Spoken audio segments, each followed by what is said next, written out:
Halo teman-teman mahasiswa dan para pembelajar hukum. Selamat datang di sesi explainer kita kali ini.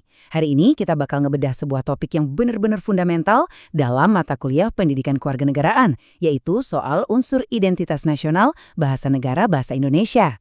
Oh ya, materi yang bakal kita diskusikan ini disusun secara khusus oleh tim penyusun materi studi tentang ilmu hukum ALS. Jadi udah siap? Yuk langsung aja kita mulai. Untuk agenda hari ini, kita bakal mulai dari urgensi identitas nasional, lanjut ke tinjauan teoretis dari para ahli, pendekatan yuridis, lalu kita lihat gimana sih realitas empiris penggunaannya di masyarakat. Terakhir, kita tutup dengan kesimpulan dan satu pertanyaan diskusi yang pastinya seru banget buat dibahas. Oke, kita masuk ke bagian pertama. Pendahuluan tentang urgensi identitas nasional. Pernah kepikiran gak sih, kenapa negara yang super majemuk kayak Indonesia ini butuh banget yang namanya identitas?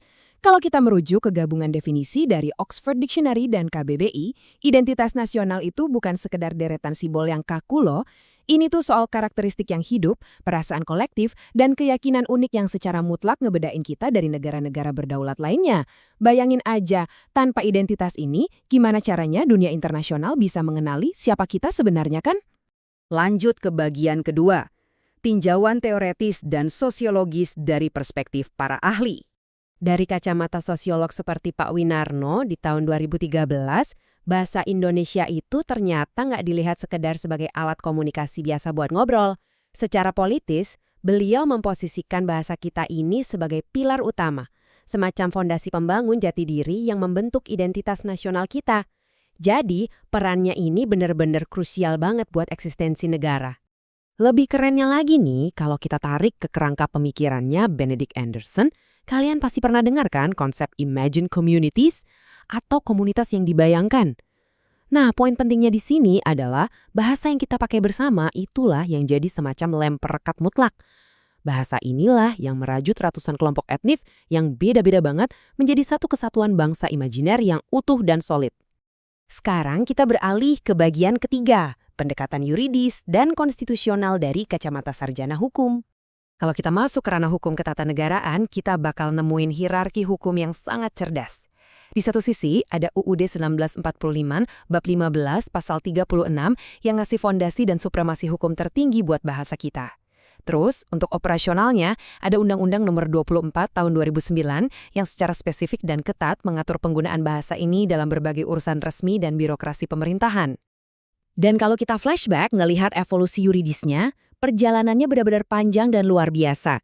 Mulai dari keberanian para pemuda di Sumpah Pemuda 1928 yang menjadikan lingua franca Melayu sebagai bahasa persatuan, terus melompat ke 1945 saat bahasa ini resmi dikukuhkan dalam konstitusi pas kita merdeka. Sampai akhirnya bermuara pada regulasi formal yang komprehensif di tahun 2009 tadi. Nah, kita masuk ke bagian keempat nih, realitas empiris penggunaan bahasa. Gimana ya antara konstitusi versus realitas sosial di lapangan? Siap-siap ya, karena di sini kita bakal nemuin semacam disonansi akademik. Coba deh perhatikan data yang mencolok ini. Meskipun status konstitusionalnya luar biasa kuat, faktanya cuma sekitar 19,94% warga yang menggunakan bahasa Indonesia sebagai bahasa keseharian mereka. Sebaliknya, bahasa daerah justru mendominasi secara absolut di angka 79,45%. Jomplang banget kan?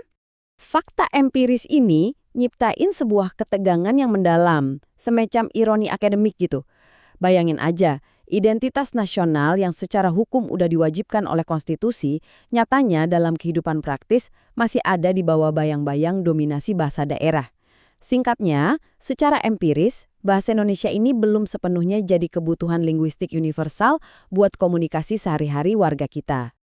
Kita sampai di bagian kelima, kesimpulan dan daftar pustaka. Tentu saja ya, seluruh telaah ilmiah dan temuan yang kita obrolin hari ini dibangun di atas referensi akademik yang kredibel.